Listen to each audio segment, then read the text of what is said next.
So previously I've read to you the very first book I ever wrote. Figured I'd want to show you the second entry in the series. There are 4 books in total. There is the one I read already, this one which is the sequel, then the third in the trilogy, and then there's a Christmas special, which I will also read for you. So you're going to get all 4 books in the series. But I'm not gonna commentate on this one as much. I remember this book being better. I have not read it in quite a long time, but I remember it being better than the first one. We'll see how it goes. Summary. In the last book, the Stormy Squad defeated Simonikin's most powerful minion, Aki. This time, they learn of an ancient treasure and go in search of the blue pieces, and more in the way of bad guys, and the most powerful enemy that they have ever faced. More action, more battles, and more excitement in Stormy Squad Adventures, The Blue Pieces, and the Phantom. Something I've learned about prologues, they're not ever good. I don't really like them. They need to make sense. And I don't like this one. Prologue. The ancient generator. Hundreds of years ago, Smiley Planet was run entirely by a supercomputer. Originally built for the good of the world, the artificial intelligence began to wreak destruction upon the planet. The ancients called upon the hero who would destroy the generator and save the world. Again, sort of reads like a Wikipedia synopsis, a wiki synopsis of what happens. The ancient hero decimated the generator, but it regenerated and began to destroy again. The hero then knew what he must do. He gathered the blue pieces of legend, and with them he destroyed the core of the generator. The generator went into self-destruct mode, and the hero gave his own life to save the people of Smiley Planet. No one knows what became of the blue pieces. Some issues, obviously like formatting, but also dictation. The ancient hero decimated the generator, but it regenerated. The generator regenerated. I'll give commentary like at the end of the chapters. I'll try to not interrupt too much. Chapter 1. Honing Your Skills. We restart our story on DJ's Island on Smiley Planet. It's been about 3 months since they defeated Aki, and Mellow D gained wind powers. By now, Mellow D is pretty good at his windy prowess. He and DJ are training and seeing how strong Mellow D's powers really are.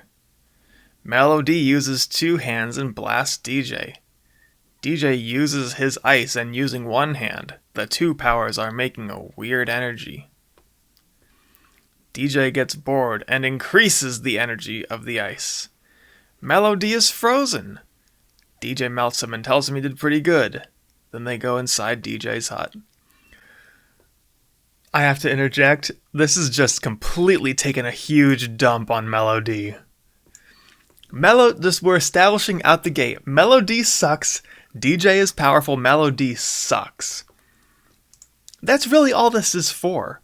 I don't remember intending to do that, but that's what happened. I didn't write this saying, okay, I want to make Mellow D look like garbage. But that's what happened. That's what ended up happening. Jack and Archano are goofing off inside and throwing clothes that they are supposed to fold at each other. Irresponsible Mellow D is surprised at responsible Archano. Not irresponsible Jack, though. DJ and D pick the clothes up and tell Jack and Archano to clean up the yard. Jack gets the lawnmower and Archano gets the hedge trimmer.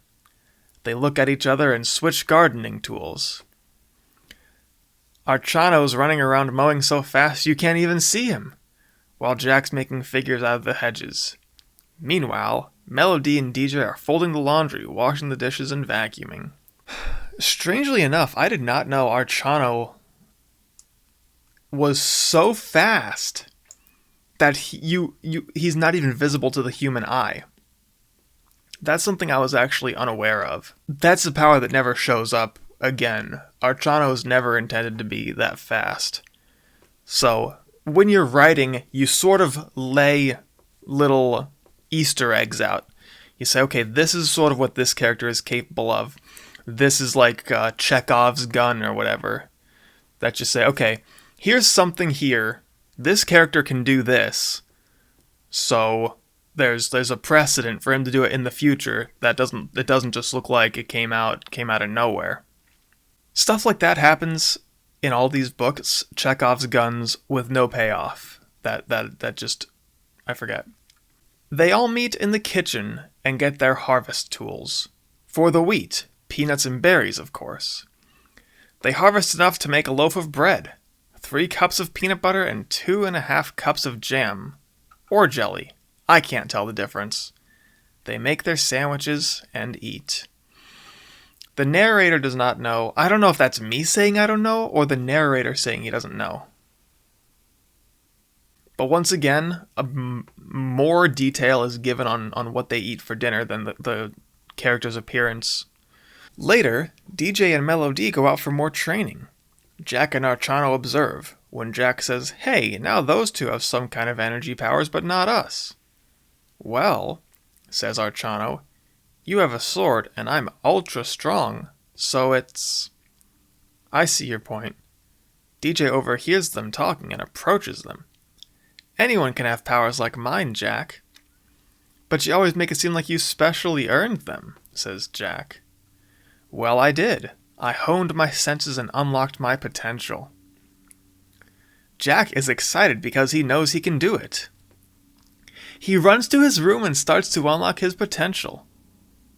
"Crazy, Jack," says Archano, who has no interest in energy blasts.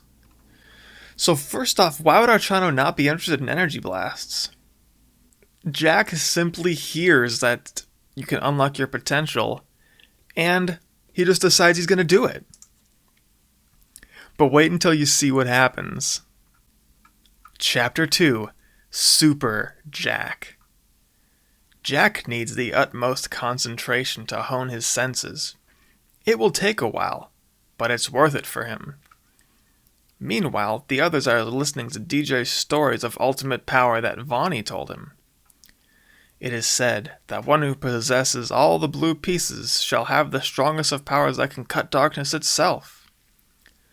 "Holy crap," says Melody. "The pieces that shall form together are said to be hidden throughout the land." "What are they?" asks Dee. "I don't know." "That's what we can do! We can find the blue pieces!" yells DJ in a burst of excitement. Little do they know, they already have 2 blue pieces. They will soon, though. Also, there is someone else looking for the blue pieces. Once Simonican learned of the Stormy Squad's quest for the blue pieces, he sent the evil Pajama Man to redeem himself after having his EPJ cruiser destroyed by the team in the first book. So, how does Simonican know? How did he get this intel? How did Simonican get this intel that the Stormy Squad was going after the blue pieces? It's never explained, but Simonican learned of it. And he sent evil Pajama Man to redeem himself after having his EPJ cruiser destroyed by the team in the first book. The team didn't really destroy it, did they? It was just DJ that destroyed it. A couple days later, Jack comes out of his room and he looks completely different. His muscles are all veiny and toned, and he's glowing bright red. "Whoa, this is serious," exclaims DJ. "Ha! I feel great! This is incredible!" yells Jack. "Whoa, let's test this new power," says DJ. They step outside. "Do you have what it takes?" asks DJ. "Ha! Let's see," says Jack. DJ senses his power and gets ready for an explosion. DJ gets his lightning ready and Jack just stands there. DJ blasts Jack and Jack just lifts his hand. DJ's lightning is stopped. It looks like he's fighting air. Grrrr! Yells Jack. DJ's lightning fails. He's sent backwards. Whoa! Yells DJ as he's sent flying into the ocean. How did you do that? Huffs DJ, trying to catch his breath. I've reached a new level of power. I knew I could do it. You must have attained mental powers or something, says Melody. I have mental powers, Jack exclaims. Well, I always thought he was mental, says DJ. Jack powers down and he looks normal. So that's an interesting bit of power scaling there. So right now Melody is down here and DJ's up here. He took a huge dump on Melody in chapter 1. And then using like one of his weaker powers. So he established that like fire and lightning are his forte. He's capable of using water and ice, but fire and lightning especially. Lightning is his strongest ability. So like ice is a middle, like one of his weaker abilities. And he completely takes a dump on Melody. Then Jack meditates for a few days, and he's capable of taking a huge dump right on DJ by putting his hand up. I guess I didn't know what telekinesis was. Mental powers. Yeah, I didn't know what telekinesis was. Jack actually doesn't have telekinesis either, as we later find out. I don't know if that's retconned in this book, though. I think it's retconned in the exact same book. It might be the next one. So Jack went and meditated for a few days, and he came back, and he's the strongest character in the world. He's the strongest being in the world now. He takes a huge dump on DJ, who's up to now one-shotted.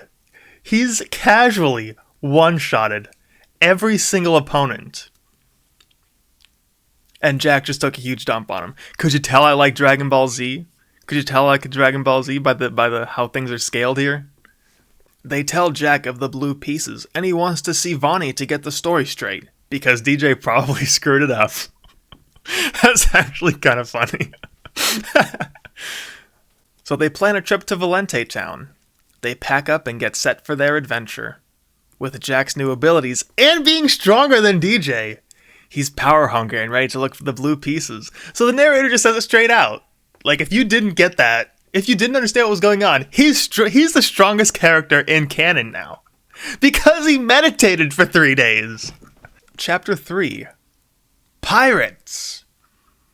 The next morning, Archano wakes up and goes outside. He rubs his eyes.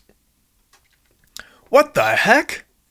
He sees Jack in a goofy pirate outfit and a huge pirate ship. I actually like Jack a lot. Oh no, I've got to tell DJ, says Archano as he creeps towards the house. He goes to DJ's room. Dude, look what Jack did. They go outside. Holy crap.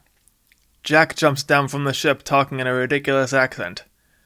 Ahoy, mates. Are you ready to hit the high seas? Oh, and I found this barrel filled with cutlasses and flintlocks and blunderbusses. Oh, Jack, how can we afford this? Says DJ. Jack asks, what do you mean? How can we afford not to have? Says DJ when he starts with the accent. Cutlass in hand, flintlock in pocket. Oh, and I need one of those shirts. Hee! Goes Jack, all excited about DJ being on for the ride. But seriously though, how'd you get this? Jack drops the ludicrous accent. I found it. DJ is baffled. What? Where did you find a pirate ship? In the ocean. It was sunken. How did you get into the ocean? Oh, I can fly. What? When did you learn to do that? Any matter, we can't be real pirates. We're the good guys. Ugh, we're not going to be real pirates. We just need to look out for ninja Vikings, says Jack. So they board the ship, and DJ asks, what's with the duct tape? Well, it needed a little patchwork, says Jack. But wouldn't it be faster to just take a cloud? Asks DJ. Yeah, but it wouldn't be as epic, says Jack. Epic! After a while on the high seas, they see another ship headed towards them. Aye, ninja Vikings off the port bow! Mask the sails! Swab the deck! Aim the cannons! Yells Jack. What did you say? Did you say mask the sails? Asks DJ. I don't know, but look, ninja Vikings! Just duck! As they pass the ship, someone jumps on their ship. DJ engages into battle mode when he sees it's a girl. Whew! I'm not hitting a girl. Suddenly, the girl's mouth starts to glow. Thunder cannon! What? DJ gets blasted into the ocean. Again. Jax looks panicked, but transforms into his super form and picks the girl up with his new powers. Suddenly, the whole ocean starts to tremble and shake. Then, an explosion! As DJ rises from the ocean, he looks deep red and steam is overwhelming the area. Okay, that's it. I'm not being thrown into the ocean anymore. Flames surround his body as he ferociously and slowly heads for the ship. So I guess he can fly too. DJ can fly too. It doesn't say he's on a cloud. And he's not walking. I don't think he's walking on the water. That might have been specified. Although I guess he could with ice. But he's also using his fire powers right now. Okay, you beat me, says the girl. DJ powers down. My name's Ray. Wait, what? Aren't you a pirate? Well, not really. You see, me and my cousin are fishing, and our grandfather has fallen ill, and we don't have enough money to get the life-saving medicine. Oh. Wait, why did you attack us? I thought you were that guy in pajamas who attacked us before. He had a crappy ship like this, and, well, you're wearing pajamas too. At first we thought he was a ninja Viking. Guy in pajamas? Oh no, the evil pajama man, says DJ. Where did you get this piece of crap? What's holding it together even? Asks Ray. Ray looks like a dirty era Christina Aguilera.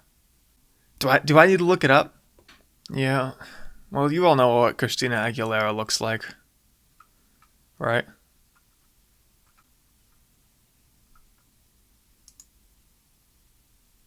You all know what Christina Aguilera looks like.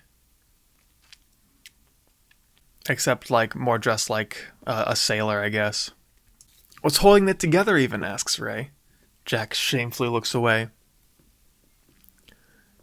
Duct tape. Duct tape. DJ goes over to a piece of tape and pulls it off. No! Yells Jack. Not a second later and the ship falls apart. DJ makes a cloud and flies up. Get on my ship, says Ray. I think I just watched one of the Pirates of the Caribbean movies. And I'm like, hey, that would be cool if we were on a ship. As they land, Ray's cousin Nikki runs up and gives Ray a hug. Nikki is like number one waifu. She actually...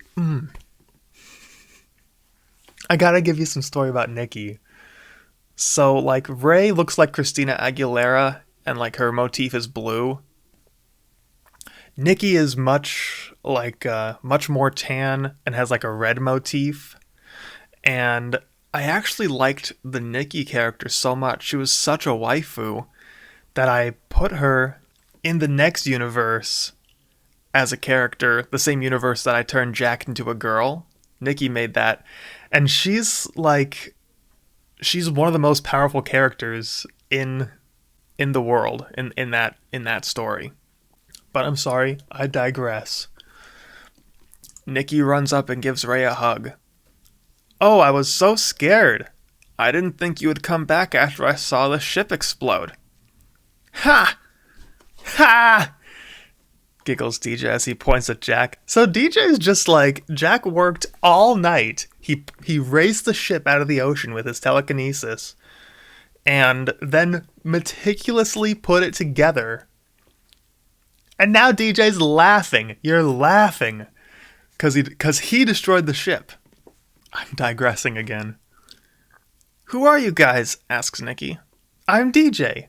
I'm Jack. Super Jack. I'm Melody. And I'm Archano. Oh, nice to meet you. Archano goes up to Ray and asks, "How did you learn to do thunder cannon?" "Oh, two ancient masters in the mountains of Cozy Island. They taught me that for a few fish," says Ray. Archano thinks to himself. Ray! There's absolutely no wind, and we're out of gas. What are we going to do?" says Nikki. Melody then says, "I got it!" "Whoa, you have wind powers?" "Well, they're not actually wind powers per se. It's more like pressure system manipulation, you see." "Oh, fascinating." "I've got a proposition for you," DJ says to Ray. "If you take us to Valente Town and then to Cozy Island, we'll get your grandpa better." "Okay, how's he gonna do that? He can't heal anyone." He's making promises he can't keep. Ray yells to Nikki and tells her to head for Valente Town. "Okay." "We're going to go there anyway," Nikki thinks to herself. When Nikki comes down, Ray tells her about DJ's agreement. Nikki runs up to DJ and gives him a hug. Yeah, Nikki's a number one waifu, can you tell? 12-year-old me writing myself getting hugged by number one waifu Nikki. Nikki is number one waifu. Seriously, she's awesome. As they approach Valente Town, they see Vonnie on the coast. "Oh, Stormy Squad, am I glad to see you. The evil Pajama Man was just here in his EPJ V2 cruiser." DJ looks viciously mad. But Frankie was able to hold him off. Frankie! We don't even know who Frankie is. Frankie has never been mentioned before. We say, oh, Frankie was able to hold him off. It's just some guy. "Don't worry, Vaughn. I'll destroy him this time," says DJ. "I need to stop digressing. I am so sorry." "Vonnie," says Jack, "what do you know about the blue pieces?" DJ decides to have a drink while Vonnie tells an extremely boring story about the ancients and whatnot. So he goes to a bloop tree and squeezes all the juice into his blue smiley cup. DJ walks back over to Jack and Vonnie.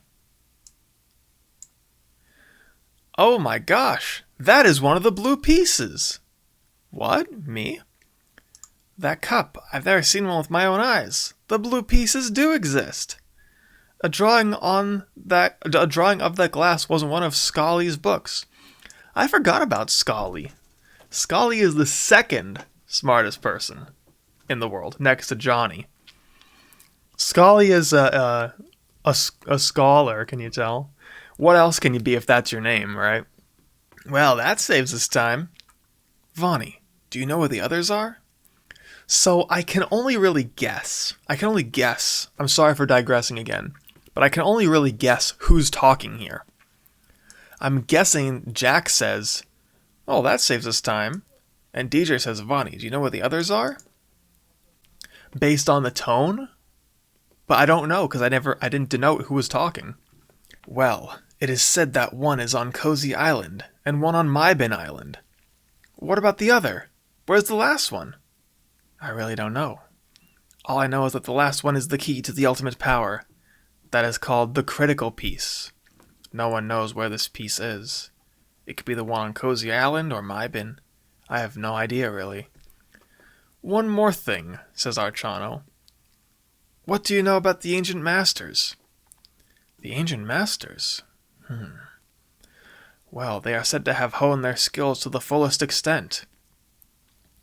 "What about the two on Cozy Island?" "Oh, Exixis and Duriok. They teach special energy moves and abilities." "What, Archano, are you interested in an energy cannon?" "Well, yeah, DJ, after I saw you get blasted into the ocean, I was really interested." "If I saw it coming, I could have fought back. And I just couldn't hurt a girl." Simp mode activated. We are seeing an interesting arc for Archano here. We're seeing an arc of him not wanting to invest in any sort of mystical powers, and then him slowly leaning towards to wanting to learn one. Archano looks like Nappa, okay? Yeah, so that's basically what Archano looks like. He's a bit friendlier looking. But Archano basically looks like Nappa. But he has the Fu Manchu and everything. So yeah, that's what Archano looks like. Chapter 5. We're already at Chapter 5? Running with the EPJ-V2. After they leave Valenti Town, they head off for Cozy Island. But before long, they see a huge pirate ship with a flag that says EPJ. DJ gets really mad and goes for his conflagration move. But Ray says, "I'll take care of it." Ray's mouth starts to glow. "Thunder Cannon!" The evil Pajama Man says, "Oh no, not again." Boom! The ship is decimated. As they watch it sink to the bottom of the ocean, EPJ hops in his cruiser and fires at the ship. "Now I've got it. Fire DJ mode!" DJ bursts into flames and flies upward. Yeah, in Fire DJ mode he can fly, I guess. I don't know why he didn't do that in the first book. He was capable of doing it the whole time, he just didn't. Conflagration condensation! DJ's hands glow with fire, and he detonates the move. The EPJ-V2 cruiser is no more. However, this one was also equipped with an escape pod, and heads for Cozy Island. "Oh no, no! No more! I'm going after him!" yells Jack. He then chases the pod towards Cozy Island. Jack's gone crazy. "Jack, wait!" "Oh, it's no use. The ship is taking too much damage. We have to get out of here. I'll make a cloud. Now everyone get on." Wait, damage? Okay, yeah, because Evil Pajama Man was shooting at the ship with his EPJ-V2 cruiser. They chase Jack to Cozy Island, but he's too fast. They won't be able to fight EPJ with him. He's on his own. Ooh, Jack is so fast they can't even keep up. Jack races to catch up to the Pajama Man. They land on Cozy Island shores. EPJ runs and Jack chases him. Jack tackles him. EPJ stands up. "Okay, let's see what you got," says EPJ. Jack runs with his sword and swings, but EPJ dodges and knocks Jack to the ground. Wow, Evil Pajama Man's actually strong? "You're too slow, Jack." "Oh yeah?" Jack transforms into super mode and grabs him with his mental powers. EPJ panics. Jack runs after him, and in a flash, he cuts EPJ in half. And with that, it was over. EPJ is no more. Wow, that's very violent. "Jack!" yells DJ. "Are you alright?" "Whoa. Well, we won't need to worry about EPJ anymore." "I guess not." "Ah, yes," says a bush. "Who goes there?" yells Jack. You can transform into semi-super mode, an impressive display of power. "I am the ancient master, Duriak."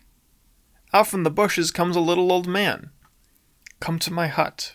We will have tea." "Why, thank you." Chapter 6, Exixus and Duriak. When they get to the ancient master's hut, they tell them of their quest to find the blue pieces.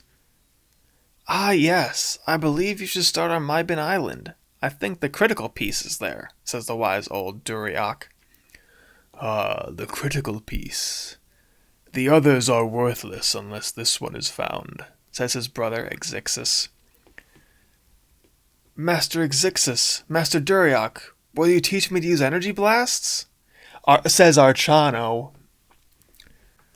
"Oh, please, oh massive one. Call me Duri, and you can just call me Exixus.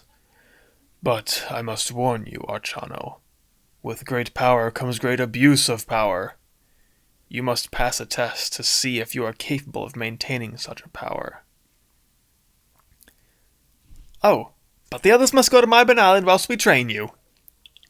DJ gives Archano his regards and hopes he succeeds. I guess the Ancient Masters are just digressing, but the Ancient Masters are just bossing the Stormy Squad around? And Archano's like, "Okay, bye." DJ makes a cloud and heads for Mybin Island while Archano stays and trains. What happened to the girls? Where's Ray and Nikki? "Archano, you must take this test." Exixus gives Archano a test paper. A few minutes later, Archano finishes the test. "Now, let's see how you did," says Duriak. Well, it seems you passed, not because every answer is right, but because of your handwriting. What do you mean? I didn't get all the answers right? Well, you did, but the paper doesn't matter. From your handwriting we can tell your intentions and your heart, and they are both pure. Let us start, says Ixixis. They head out to the front yard. You were given a great power by forces you cannot comprehend. Anyone can do it, but only a few do, says Ixixis. Now it's all about channeling your energy to one part of your body. Do you have anything in mind? Asks Duriak. Well, I do. Will you show me how to do the thunder cannon? But of course. Watch me, and block your ears. Ixixis' mouth starts to glow red. Thunder cannon! Crack! A giant wave of energy comes from his mouth, and a shockwave booms around it. This boom is louder than any Archano has ever heard. They can even hear it where DJ and the others are. Maybe I could do that. Let me try. Archano gets into position. Thunder cannon! That was pretty good, says Ixixis. I'm surprised you can even do that. So let's take a look at this paragraph.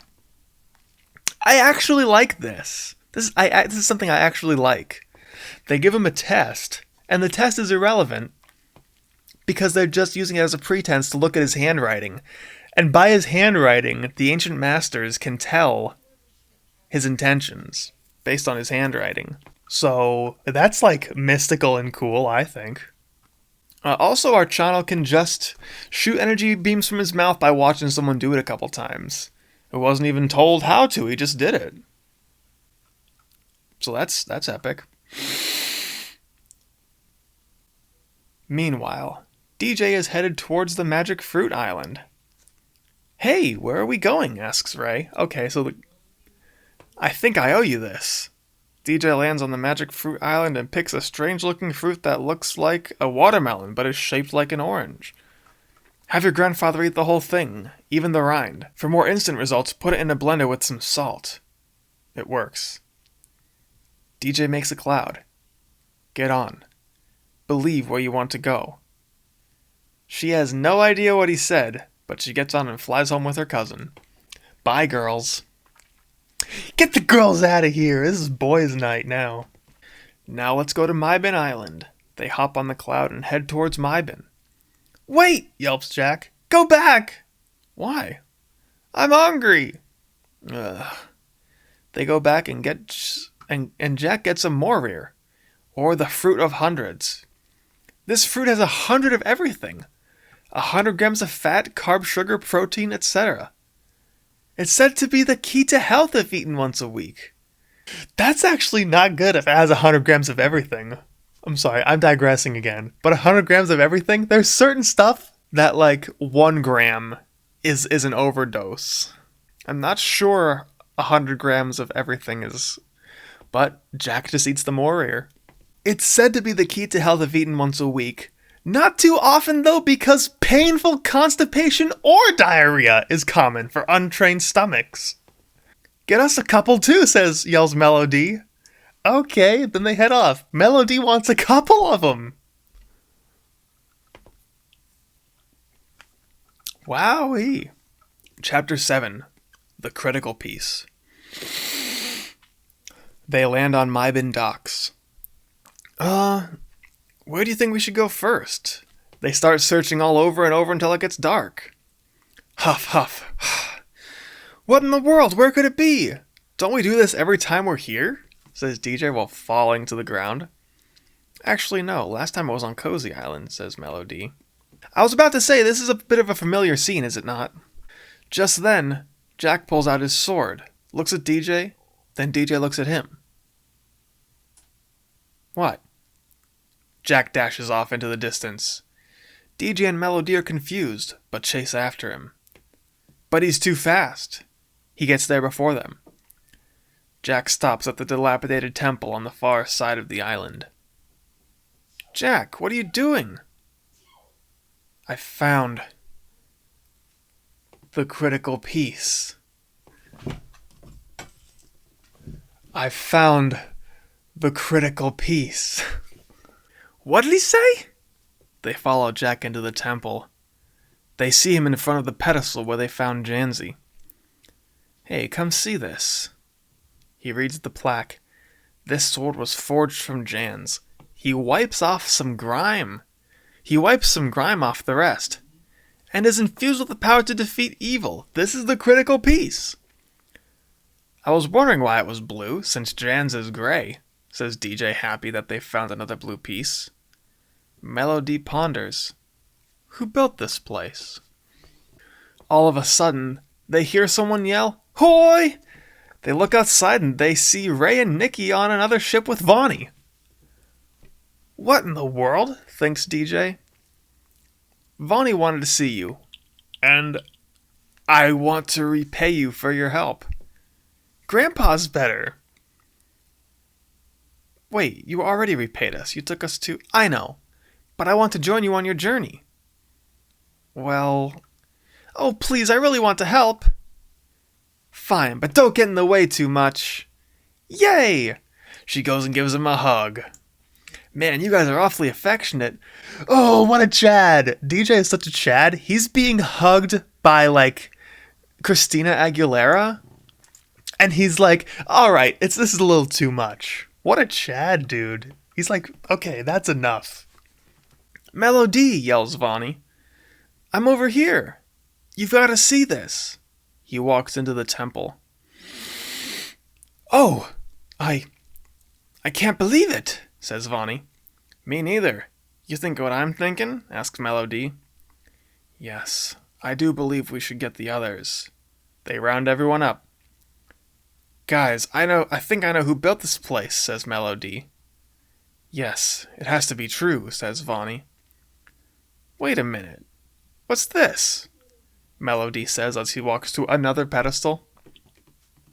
I know we've got this nailed. Vonnie, I can't read Smileyan. Smileyan? He creeps towards the pedestal. Why? I can't believe it. DJ gets very confused. What is it?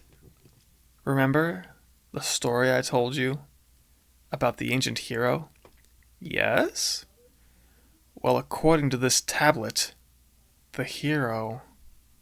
The hero what? Jack yelps in suspense.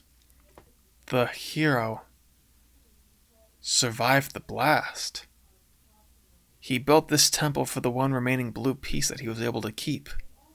The rest were blasted about. Honestly, not too bad. Not too bad of a paragraph. There needs to be... The way I write now is a lot easier to read. You could tell who's talking a bit more. But that one's not too bad. It's not horrible. Vonnie. Yes, Melody? This place isn't a temple. It's a fortress. The hero must have built this place as a hideaway. And do you see the symbols? Oh my. The symbols. Fire, water, ice, lightning. DJ gasps. The hero must have had the same abilities as you, yells Vonnie. No! Oh, wait, no, it says more on the back. But it's even more further dated. Not even I know what it means.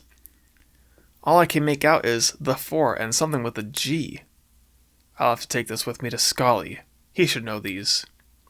They do not know that it means something very important. They will, though. That's bad. Chapter 8, Archano anew! Meanwhile, on Cozy Island, Archano and the Ancient Masters are training hard. We need to get your endurance up if you want to do anything. But what are we going to have him do, Brother Dirty? The others get on the ship and head back to Cozy Island. Man, am I tired. At least we found another blue piece, says DJ, exhausted from walking around in circles all day. 2 down, 2 to go, says Jack. But it'll be harder because we had 2 of them already, says Melody. On Cozy Island, Archano is doing all the chores that Exixus and Duriok didn't get around to. And they time it. When he's done, he tries perfecting the thunder cannon. there's weird perspective change, and there's not really a lot that's happening. The perspective doesn't need to change as often. When the others get to Cozy Island, Archano just detonated the attack. Wow, that'll come in handy. Ah, DJ, I need to tell you something. But first, how did you make out on Mybin Island? Vani tells him what happened on Mybin Island. Who is him? Is this one of the Ancient Masters? Is this Duriok, Exixus? Who is this? Is this Archano? I'm guessing it's one of the Ancient Masters. Ah, because that's their catchphrase. Ah, quite an unexpected turn of events. I can't read Ancient Smilian either. If Scully doesn't know, he'll have to hit the books in my library so we can decipher it. Now, for what I have to tell you. He walks over to the table. Oh, yep, it's Duriok talking.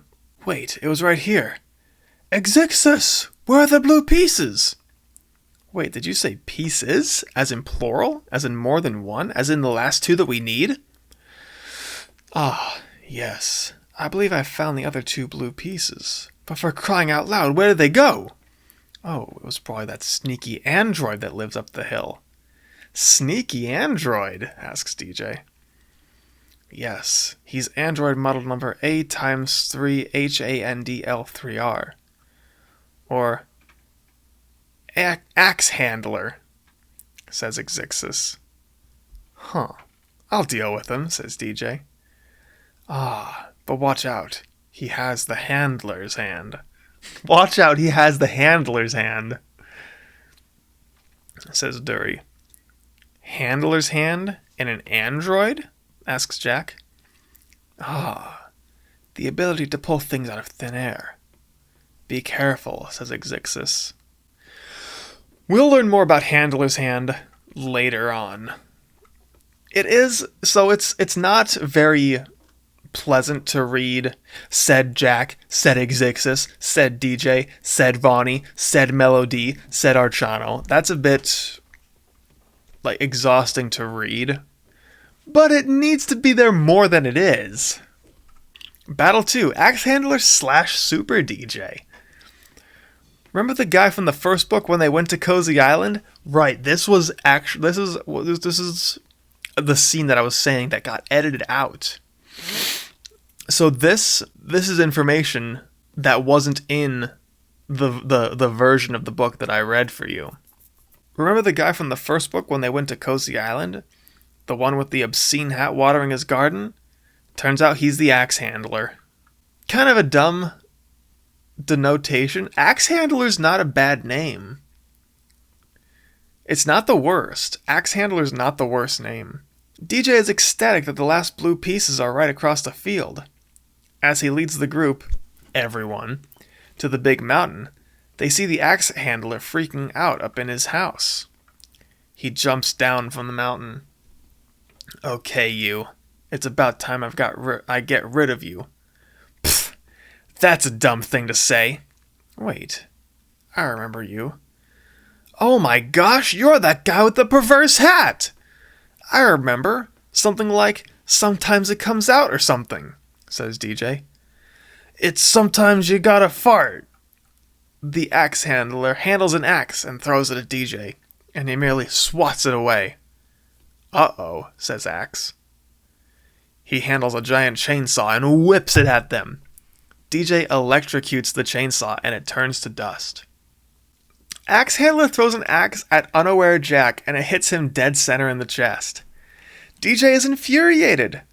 No, you'll pay for that! Him and everything around him starts to glow deep blue.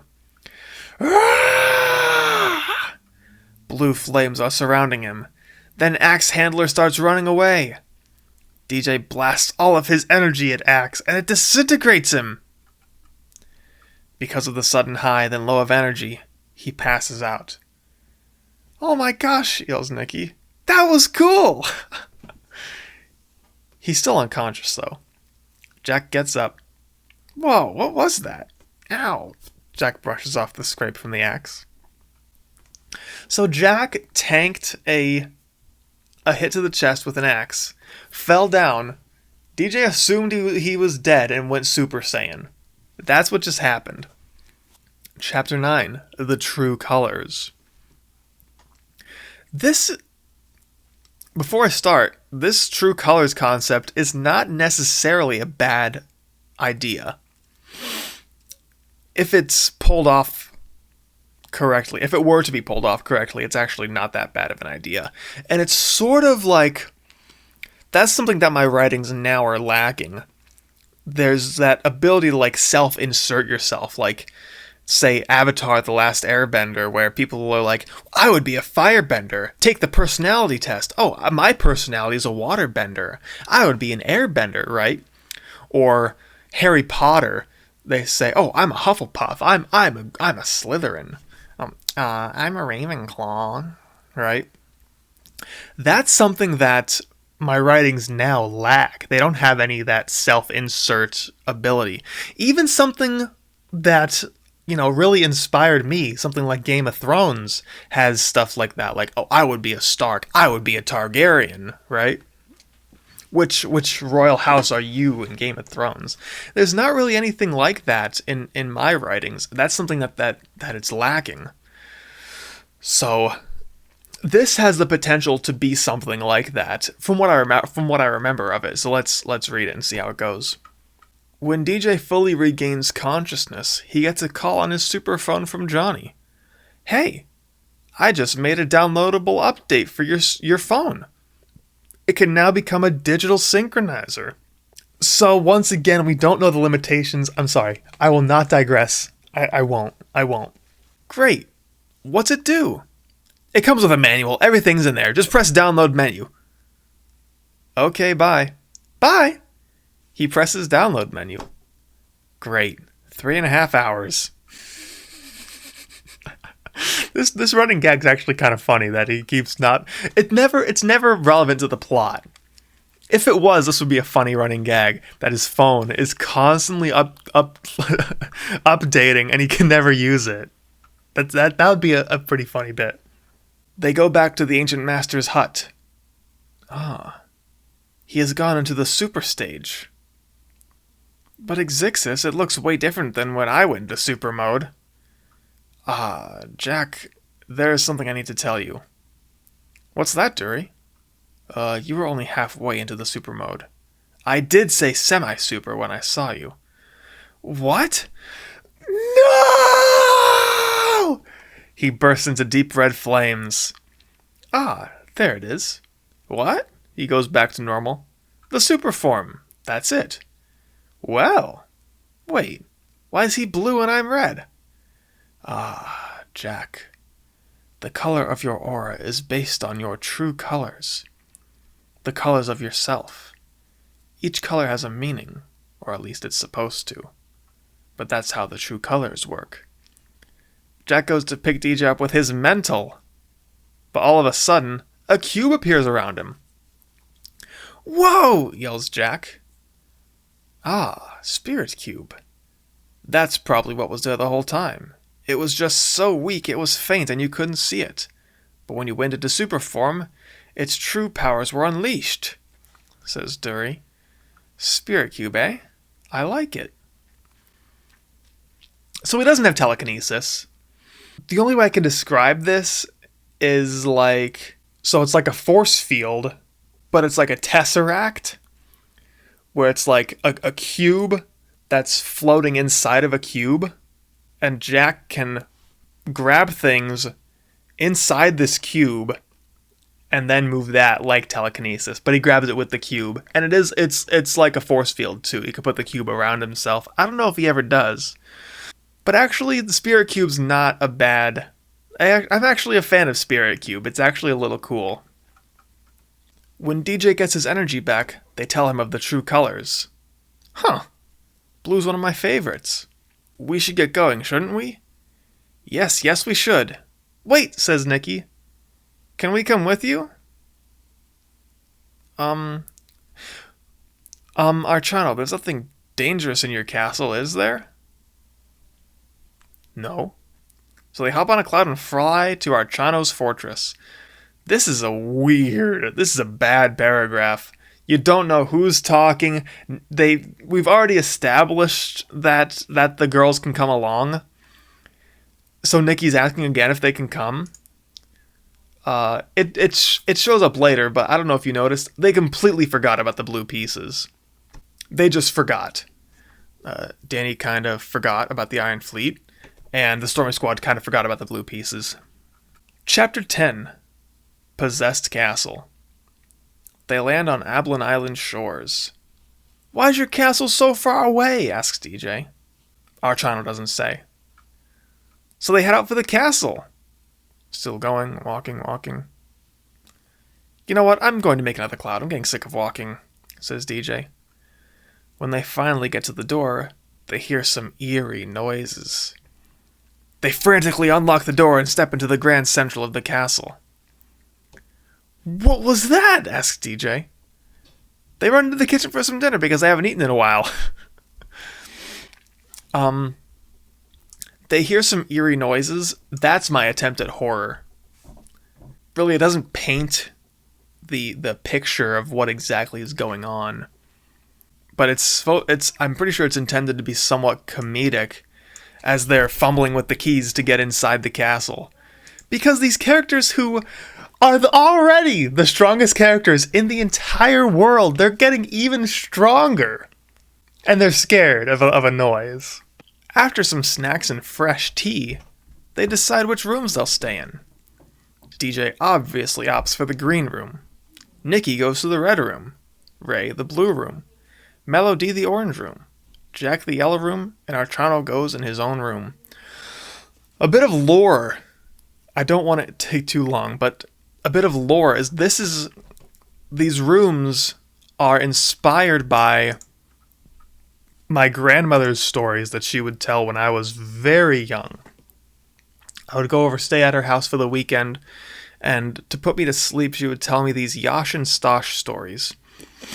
And it was a mega crossover, so there were these two mice, Yash and Stosh, who lived in a great big tree. And they always invited fantasy characters over. A recurring character was Goldilocks, and then I would be in the story. So and then you went into the green room and turned on the green TV and got under the green sheets after you went to the green bathroom and washed your hands with some green soap and took a green bath with the green shampoo, and that was part of it. And everyone had their own room that was colored with their favorite color. So that's what this is inspired by my grandmother's stories. DJ goes into the green room and turns on the green TV and puts on the green channel and puts on the green pajamas and lays down on the green bed. But first he goes to the green tub and turns on the green water and puts some green bubble bath in. Everyone else performs similar actions. I'm gonna digress. There was something about the rhythm of just repetitiveness that would be... So Jack went into the yellow room and turned on the yellow TV and put on the yellow channel and put on the yellow pajamas and laid down on the green bed. But first he went to the green tub and he went to the yellow water and turned on the yellow tub and put in some yellow bubble bath. And then Little Red Riding Hood went to the red room and turned on the red TV and put on the red channel and got on her red pajamas and laid down in the red bed. But first she went to the red tub and turned on the red water and put some red bubble bath in. So that happened with every character. And I would fall asleep to that as my grandmother told me those stories. The next morning, they get some breakfast and go to the sound room. On the way, they go through the hallway when they see a figure go through the wall. Ah, run! They run fast to the front door when they see it again. Ah, run, back door! They keep seeing this horrible being. They finally get out. The sky is cloudy and dark. What is this thing, of ghosts? Asks DJ. I don't know, but let's get out, says Archano. DJ makes a cloud and they fly to Cozy Island. Abandoned ship, I guess. They spent the night there and ate breakfast and dinner, and then they gotta go back to Cozy Island. Chapter 11. The Blue Talons. When they get back to Cozy Island, they see the ancient masters sitting around in their lawn chairs by the shore wearing their tropical shirts. DJ, is that you? What are you doing here? Asks Duriak. Duri, I think Archano's castle is haunted, says DJ. Well, that's a new one. Wait a minute. Did we get the blue pieces from here? Asks DJ. Everyone looks at each other. No one remembered? Asks DJ. No one remembered, says Jack. They start to go up the mountain to Axe's house. Is that them? They see two little curved things. Okay, how do they work? How am I supposed to know? Just put the two bottoms together, says Duriak. Bottoms? Asks DJ. The cup and the sword, see what happens. He connects the two and a beam of blue light shoots out of the pieces. It's now one. It has transformed into a double-edged broadsword. Cool. Now how about these talons? Hook them on the side. So he does. Another blue beam shoots out, and it becomes even bigger, like a claymore. Dude, this is awesome, says Jack. So Exixus. What? What should I call my new ultimate move? Asks DJ. How about Super DJ Attack? Okay, I guess I can make it cool. Stormy Squad, with the reassurance of the evil slaying blue pieces by their side, they're off to... Wait, they've already found the blue pieces. Maybe they'll go exorcise the evil spirits from Marciano's castle. Very weird stuff happening. They're going back and forth between Cozy Island and Archano's castle. There's no real sense of time passing. Chapter 12. Meet Manta. Manta? Hold on. This is what Manta looks like. Manta looks like Kevin Sorbo when he was in when he was on Psych. There aren't many pictures of him. But yeah, he looks like Kevin Sorbo. Yeah, he looks like this. When they get on shore, they see a rather evil-looking guy with a machete on his back. Who are you? I'm Manta. Ha! Manta. What a stupid name. Why choose that? Asks Jack. Hey, I can't choose what my parents name me. Wait, that's your real name? I figured with a name like Manta. Anyway, who are you? I'm a bounty hunter / mercenary / assassin / health inspector. Health inspector? Well, the bounty hunting and assassinating and, how would you say something like mercenarying? Mercerization? Oh, how would you say something like mercenarying? Mercerization? Says DJ apparently. No, DJ, that's when you treat cotton with alkali. It would be, who's saying any of this stuff? I don't care what it is. All I care about is getting rid of you and getting my check. Okay, so this thought is never finished. That's kind of funny. That he's a bounty hunter / mercenary / assassin / health inspector. Because being a bounty hunter / mercenary / assassin doesn't really pay all that well, so he has to health inspect on the side. That's kind of funny, but the joke never gets the punchline for some reason. Wait, you were hired to exterminate us? By who? Someone named Simonican. You know, giant snowman-like monster. So I don't think there's supposed to be quotes here, because I think it's still Manta talking. Anyway, let's get this over with. Where's my partners? Who are your partners? Why do you care who they are? DJ knows he's seen him before, and the name Manta sounds familiar. Chapter 13, Fire Falcon. How these characters evolved is kind of funny, and how they show up is very, very stupid. But I do like some of these characters.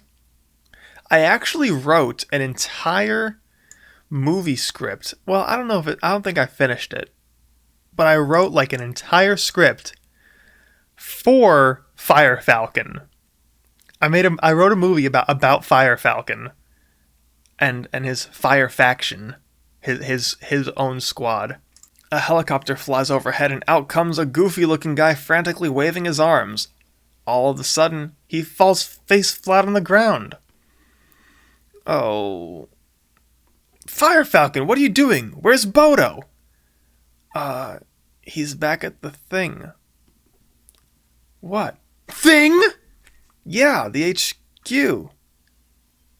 And why did he not come with you? He's at the...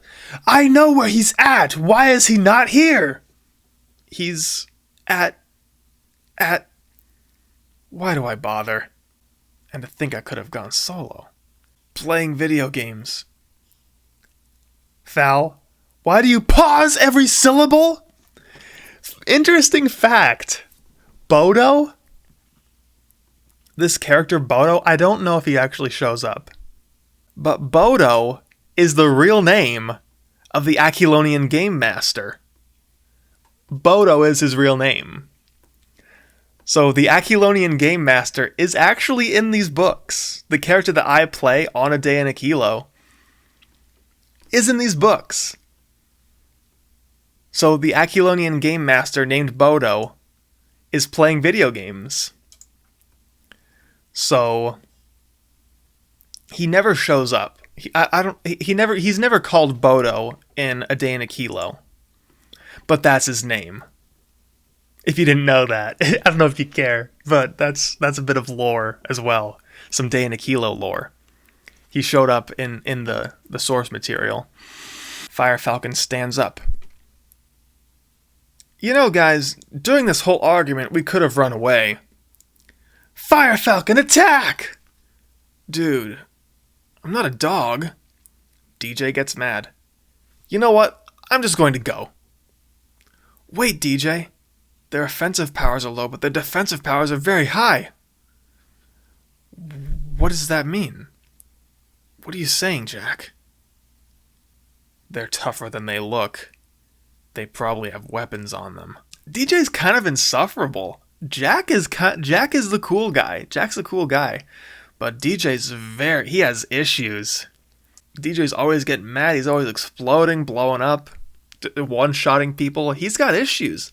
Jack is a very likable guy. DJ, not so much. Although Jack just killed Evil Pajama Man, I think Jack is the only one to actually have committed murder in this book. DJ ignores Jack and heads for the door. Fire Falcon pulls an object out of his pocket. Watch out! He throws it and it blows up. Manta has a look of disappointment on his face. Falcon. What? You're not supposed to tell them to watch out! What was that? Homemade. Val, you suck. Manta flies away. Manta can fly? Hey, wait! Fire Falcon pulls the start on the jetpack and it falls apart. Oh. He pulls the emergency. Yes! It worked! Well, they were weird. Now, off to the castle. I actually like these characters. Fire Falcon is a tinkerer. And he had a homemade grenade. So this is what happened here. Fire Falcon pulled a grenade out of his pocket, threw it at the Stormy Squad, and yelled, "Watch out!" as he threw it. And then they watched out, and it blew up. I think Manta actually has, like, a Green Goblin cruiser sort of thing. Like a hoverboard. I think he has a hoverboard that's in the shape of a Manta. He might just be actually, like, flying like Superman away. But I think he's got a hoverboard. Chapter 14. The Phantom. They enter the Grand Central. So, we're 45 pages deep. And now we're getting to the plot. This is what the book is about. We're 14 chapters in, and now we're getting to the plot. They enter the Grand Central, blue pieces in hand, while DJ's playing with his digital synchronizer. They see it come from the walls. The power of Christ compels you! Jack swings the blue pieces at him, and he fizzles out ever so briefly. Follow me, fools. The ghost flies out of the castle. This ghost is never described, but it's It's like a ghostly white, very muscular figure with like raggedy hair and a beard, like white raggedy hair and a beard, white eyes. It's got these tattered pants, but that's never described. And it sort of just floats around. That's never described. I figured I'd do that just for you, from what I remember. Whoa. Think we should? What if he terrorizes the major cities? Let's chase him! They run out of the castle and they see it floating. Hello, imbeciles. What are you? I am a phantom. What, an evil spirit? So what's your name? Cappuccino. So the origin of Phantom Cappuccino comes from the Jake and Serafina roleplays that I mentioned last time.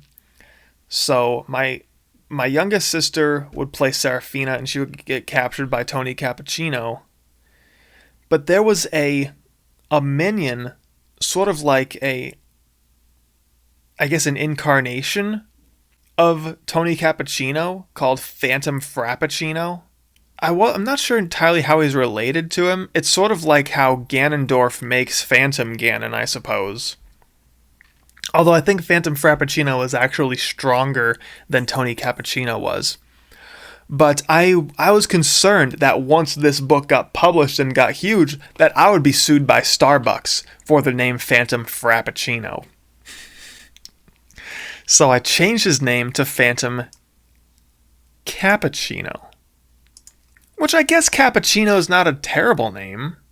That'd probably be a fun naming convention if you named like a group of villains after, call them Espresso, Cappuccino, Latte. Like the dog is named Latte. And there's Cappuccino, the boss. It's not a bad naming. It's not a terrible name. Phantom Cappuccino flies off for Valente Town, where he'll surely terrorize the civilians. They'd better go after him. Chapter 15, The Great Chase. And they're off. They chase Phantom Cappuccino with a cloud. Jack tries to disrupt him with his power. Phantom Cappuccino blasts them, but Jack hits them back at him with the blue pieces. Archano gets a call on his digital synchronizer. Hello? Archano, you sound frantic. We're just chasing an evil spirit. Who's this? Vonnie? Yes, I found a book with the very first language of Smileyan. I should be able to read that tablet if you can come pick me up. After your adventure, of course. Whoa! What is it? Jack hit it with its own blast. It seems weakened. Talk to you later. So yeah, Phantom Cappuccino is definitely inspired by Phantom Ganon. Not in looks, but in battle style for sure.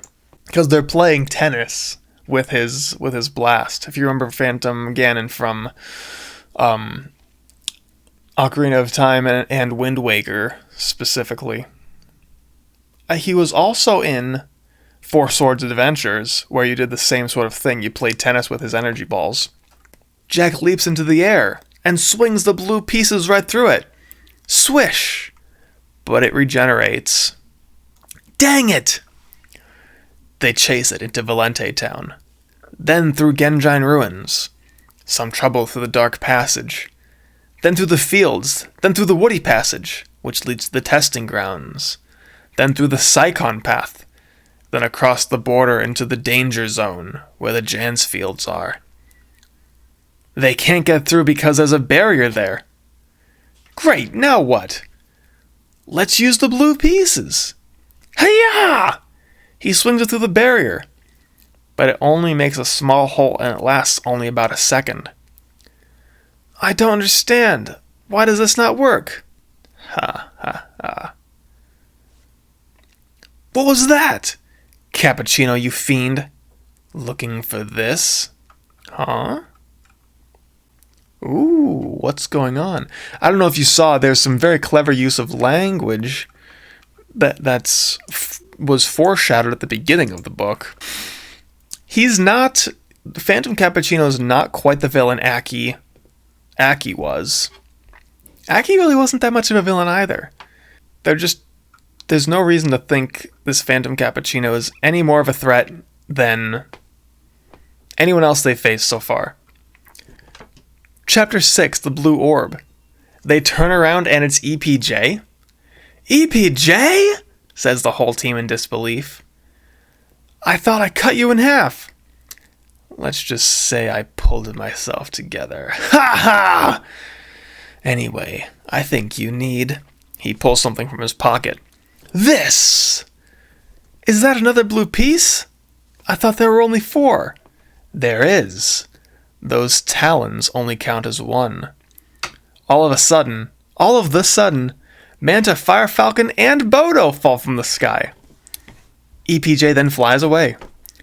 Get him! The team tries to chase EPJ, but the assassins stop them from going any farther. You assassins are such pests, says Jack.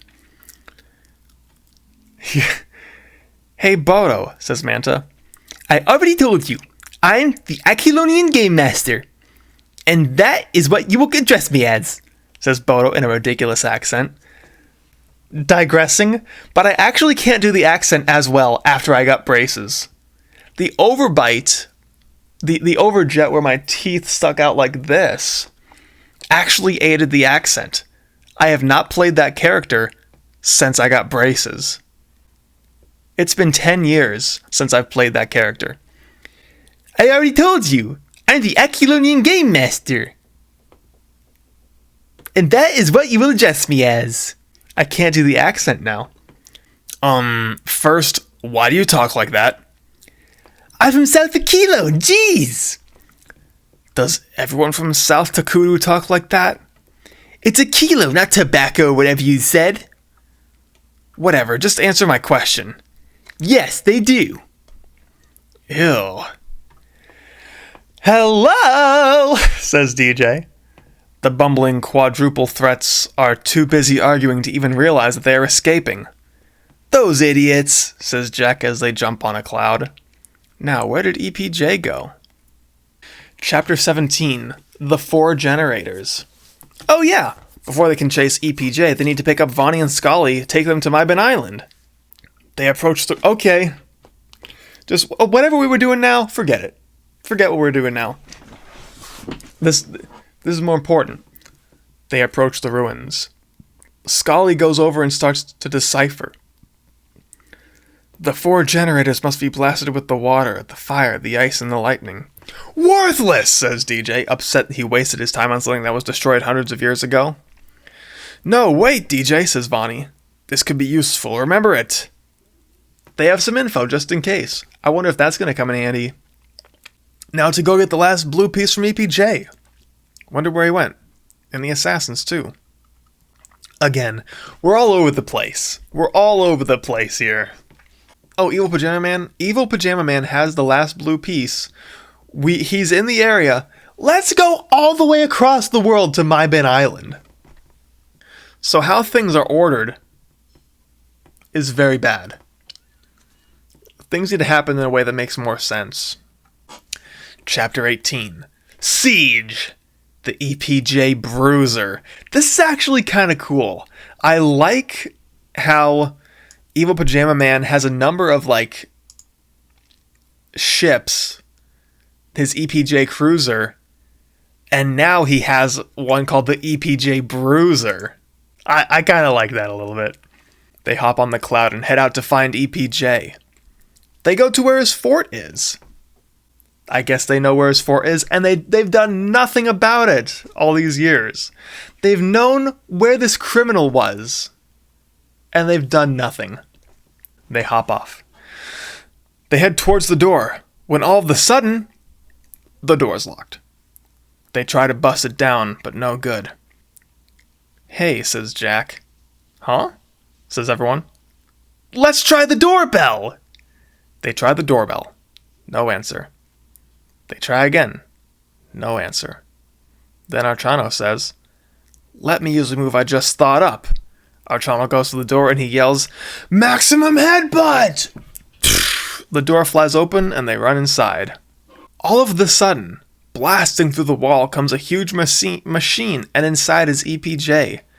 It's powered by the blue orb. Before EPJ can say or do anything, Manta comes crashing down in a crash kick and smashes right through the glass protecting EPJ and knocks him out. He grabs the blue orb and jetpacks off. Okay, so Manta has a jetpack. This is actually kind of funny. How this goes, I don't know if this paints the picture for you. But there's this huge mech and Evil Pajama Man is inside, like this Susanoo looking thing like Madara. Then Manta, through the ceiling, kicks him right in the face and grabs the blue orb and flies away. Battle 3. Get the blue orb. This is actually, the action is picking up right now. I'm actually kind of invested what's happening right now. Jack springs into action, flying after him.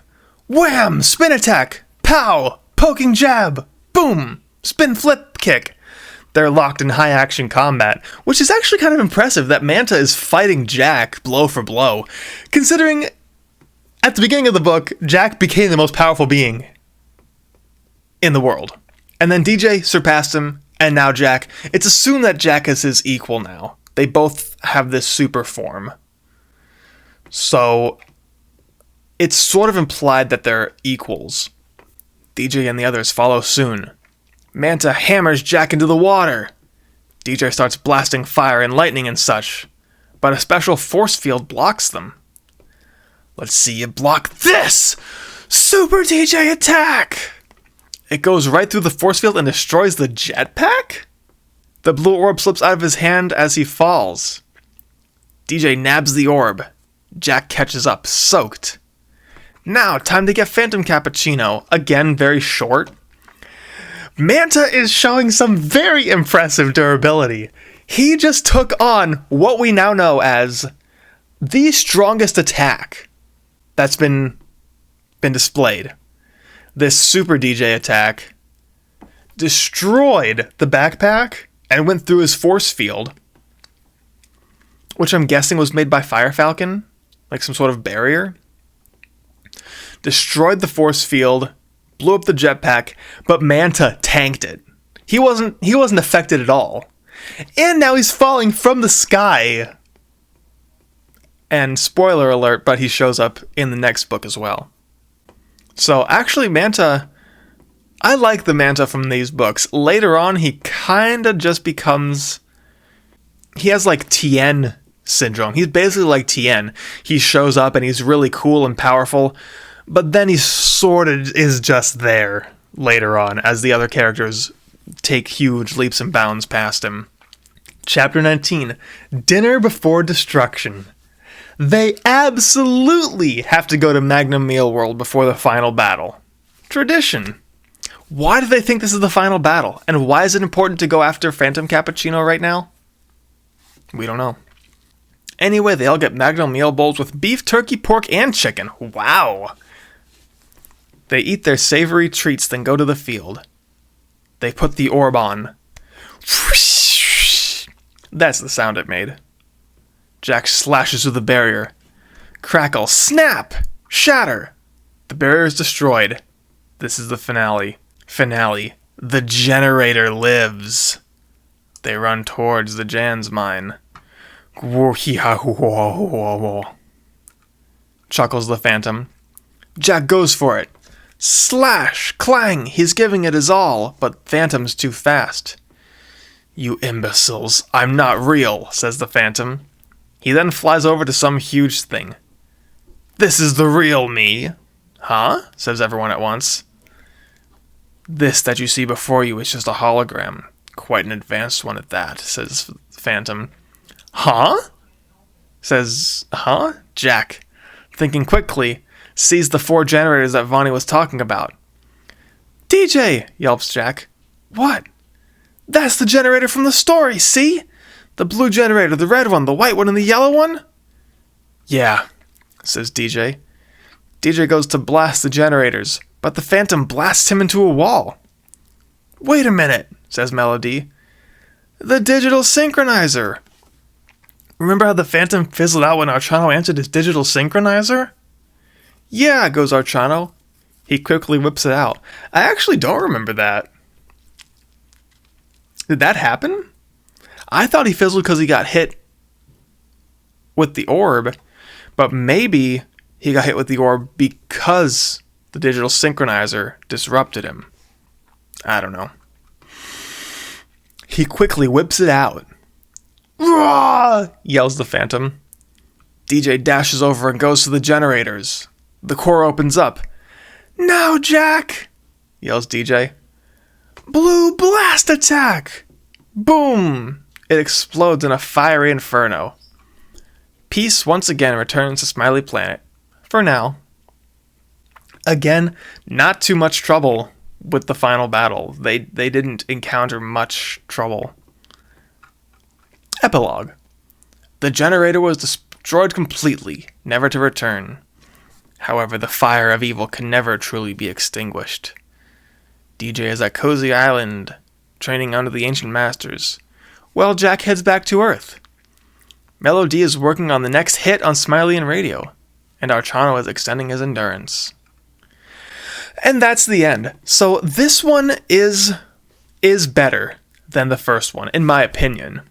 I like a lot of the things that happened, and plot-wise, aside from things sort of going all around and being really inefficient with where they're going, I'm actually really engaged with what's going on. It's tough to tell what's going on when you're not told who's speaking. But I am super engaged in the things that happen. Like, the twists. Like, Evil Pajama Man shows up in his EPJ Bruiser, and then as they're getting ready to fight it, Manta steals the blue thing, knocks Evil Pajama Man out, and flies away. So that's really my favorite part. The climax isn't great, but there is some good stuff. Some things that I enjoy anyway. I don't know if the next one's any good. I think this one is The Empire Strikes Back. And unfortunately, I think the next one is kind of Return of the Jedi. But yeah, that's the second one in the series. And one I have fond memories of. There's lots of fun stuff like the pirates. Number one waifu Nikki. Nikki is number one. Best girl. Nikki is the best girl. Seriously.